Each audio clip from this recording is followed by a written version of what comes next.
This story might change how you spend for the rest of your life, and I don't take that lightly. Now, the way I gather these stories are from my clients. I'm personally the host of the Early Retirement Podcast. I've hosted it for over 4 years. We've amassed over 2 million downloads, largely because of you guys who listen to the podcast, as well as those who watch my videos on YouTube. I love what I get to do. I hope this story resonates. So I will tell my clients, I want you to try to be a retirement boxer. And they'll go, what do you mean boxer? And I'll say, I want you to think about it like this. Here's what most people do. They retire. They have 2 million bucks, just taking a wild example. And they go, you know what? I don't know exactly how much I want to spend, but it's probably going to be $100,000 or somewhere in that range in retirement. But maybe I'm going to spend more at the beginning because I've got my energy and health. Then maybe in my mid 70s, early 80s, I spend a little less. And then maybe it shoots up again at the end with medical expenses. Yeah, let's just throw $100,000 a year into the plan. And I'll say, that's not realistic. And they'll say, okay, I know, but how am I supposed to know like my entire retirement? I'm going to want to spend differently based off what happens. I go, that's correct. But here's what most people do is they do what you said, where they close their eyes and they take $100,000 a year in retirement every single year. And that's really dangerous. And they say, really? Why? And I said, think about it like this. Let's pretend you're a business owner and you run a business and it's doing really well. You might hire more employees. You might try to invest in the business, maybe buy equipment to hopefully innovate, have it grow so it can eventually create even more money. But let's pretend your business didn't do well. Are you still going to go hire more employees or buy equipment? And they'll say no. And I'll say retirement is where you become a business owner. Your $2 million portfolio, that's your business. If it does really well, I will tell clients, I want you to go fly first class because you told me your goal was not to die with $3 million. You're on track. You're in a really good position. You told me you wanted to spend more when you had your energy, when you have your health. This is the time. Go do it and do it guilt-free. There's other times I'll tell clients, look, you're not going to love me, but right now markets are down. I'm going to ask you to temporarily take 3 trips, not 5 trips over the next 6 months. While markets are down, we're going to execute this tax strategy, whether it be a Roth conversion or harvesting or something else to put you in a better position.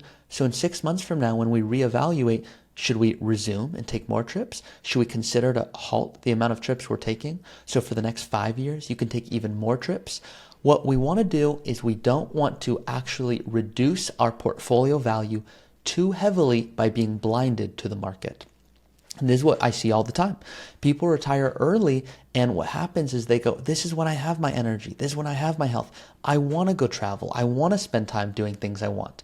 And by the way, I want you to do those things as well. Don't get it twisted. But I don't want you to overspend and be blinded by the fact that when you're retiring early, you have extra expenses. Maybe there's healthcare before Medicare. Maybe there's a home remodel. Maybe kids are still in college. Maybe you're not working and your spouse isn't working truly. So now you don't have Social Security yet. There's nothing else helping out. Everything's on your portfolio. And if you overspend and get unlucky because markets don't perform well, well, now all of a sudden, yeah, you're going to be okay, more than likely.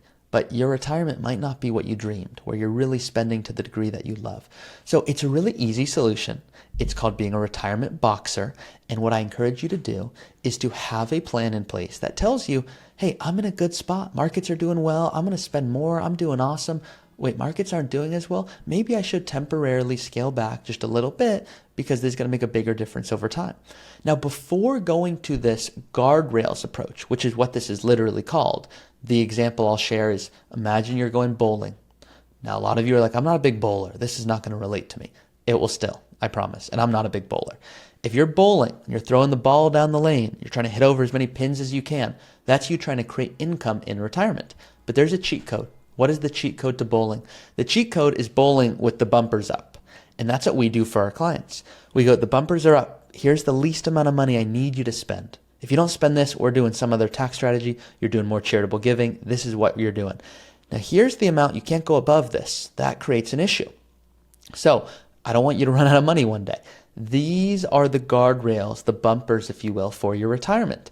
Now, before we design the bumpers, real quick, a funny tidbit. I had a client say, what if I'm really bad at bowling and I often throw it over and hit the lane next to me? I go, I can't protect against that. Sorry. But silly joke here, but it's true. They did say that. So before we go to the guardrails approach, what I see a lot of people doing is they're trying to implement the guardrails when it doesn't even make sense to. When they're in a totally fine spot and they're going, tell me I should spend less. Tell me I should spend more. The reality is if you have, for example, $2 million and you want to spend $5,000 a month or $60,000 a year, you're in a fine spot. You're never going to really need the guardrails approach because you have plenty of money.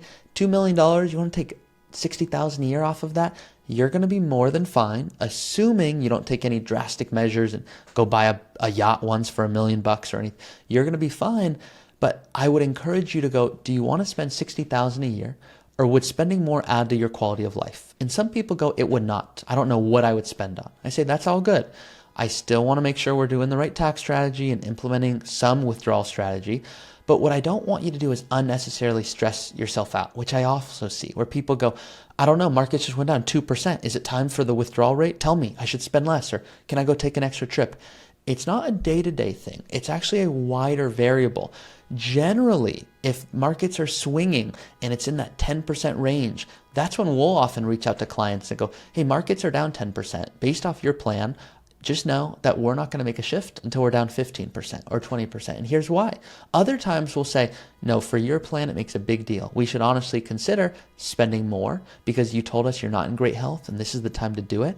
Other times it's, hey, we really should truly scale back and spend less because you told us in the coming years there's big expenses. We're buying new cars, there's weddings, there's down payments. So maybe we don't overspend knowing there's a remodel on the way. So it's not one of these things that's cookie cutter. I was looking for it, but it's back here. I have this little jar that says anti-cookie cutter advice, which is one of my favorite gifts. I don't believe in cookie cutter guidance. I believe in ensuring that everyone has a custom strategy. So this story, this analogy, maybe it resonates, maybe it doesn't. But I encourage you in retirement to think like a business owner and go, okay, this is the year I've got my energy and my health. I'm going to take those trips. I'm in a fine spot to do so. I'm going to do it guilt-free. My plan says I'm in a wonderful spot to do so.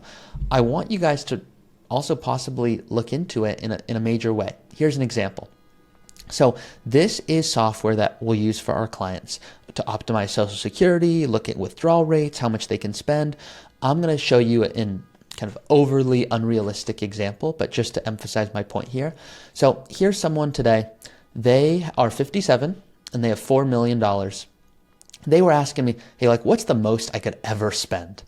I said, okay, well, if you really wanted to cut it close and pass away with 1.8 million at age 98, I'm going to need you to work a few more years till 62, but then you could spend $15,000 a month, which includes another $10,000 a month on healthcare, 10,000 vacations, weddings, new cars, remodel.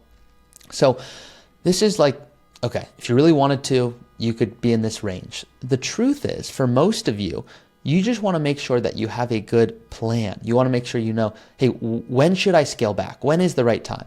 And so here's the way that I'll often explain it with clients. So pretend that your portfolio looks something like this. It doesn't need to be 4 million. It could be 1 million. It could be 500,000. Same logic applies. I don't want you to look at that. I want you to go to retirement details and click withdrawal rates. Now, all of you watching this video, you're able to get access to everything I'm showing right now. It's in the Early Retirement Academy. You can go build your own plan with the software that I'm showing you here. So going back to the plan, we can look at what's called your active withdrawal rate in real time. So here's someone that I'm asking them to work until 62. Their withdrawal rate's really low. They don't need a lot of money from their portfolio because they're still working. But once they retire, their withdrawal rate's about 4%. I generally want clients to be in the range of 4.5% to 5.5%. So they're a little bit below that. There might be a year where it's a little higher, and I'll say, hey, I'm totally cool with that. But they have $4 million. Guys, what's going to happen if markets go down 10%? What's 10% of 4 million? It's 400,000. So it's not going to say 5.57%. It's going to say something way higher because they need to withdraw the same amount of money so that they can spend $10,000 a month on their needs, another $10,000 a year on healthcare, another $10,000 a year on vacations, another $50,000 for a wedding, another $40,000 for a new car, and another $30,000 for a home remodel. But it's not pulling off 4 million. It's now pulling off 3.6 million because markets went down 10% in this hypothetical. But then markets stabilized and they didn't have that big wedding and they didn't buy a new car.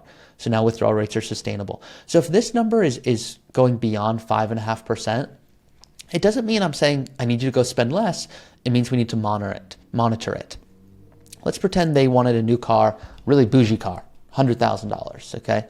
You're gonna see a big spike in this one given year. You can see it's now at 5.7%.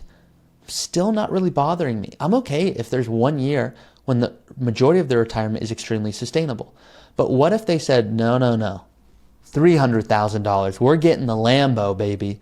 Well, if they said that, I'd say, awesome. If that's your dream, I want you to live your dream. But a big withdrawal rate, like 15%, that's not sustainable. Even if your withdrawal rates are kind of traditionally in a 4 to 5.5%, this is okay.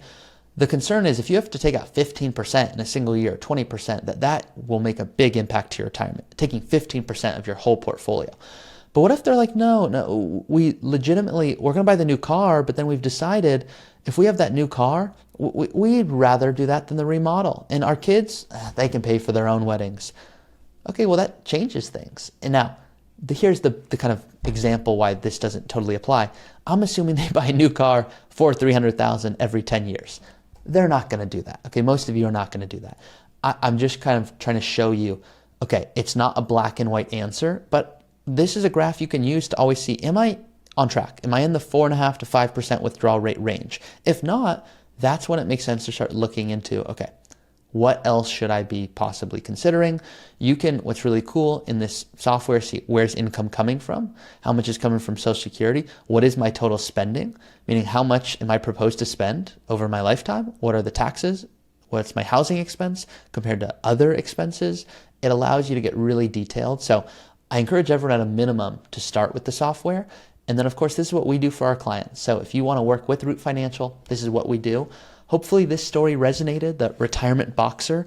If it did, and the idea of shifting income throughout retirement on a dynamic basis rather than just I'm taking out every single year, let me know below. I hope it makes sense. This is what allows our clients to spend and live their dream retirement. So I hope you all can do the same. And that's it. See you guys next time.